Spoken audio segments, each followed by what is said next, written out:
ავტობუსი ძალიან კარგად არის, კმაყოფილი ვარ. მაგისი კმაყოფილი. აი აპარატებზეა პრობლემა. აი რა სახის პრობლემაა? აი ისე წინა კვირასაც ვიყავი და გაფუჭებული აი.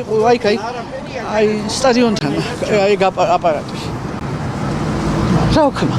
ერთი შენიშვნა, ეგაც უნდა იყოს, რომ პენსიონერია, ახალგაზრდა ყველა ერთნაირად მგზავრობს. ყველა ერთნაირად იყდის. რატოა თბილისში იქ 24-ს ხდის პენსიონერი და აქ ხდის 50-ს?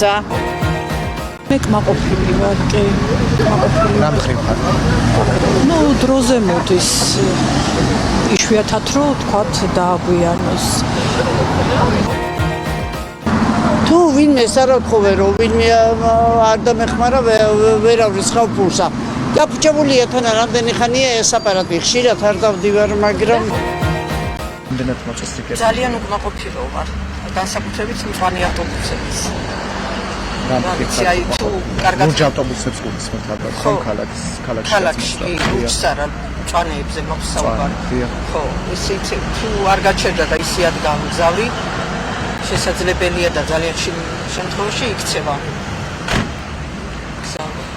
ანუ ძლიერად აჩქარებული. აი შინდისის ქუჩიდან პირდაპირ არაფერი არ მოდის.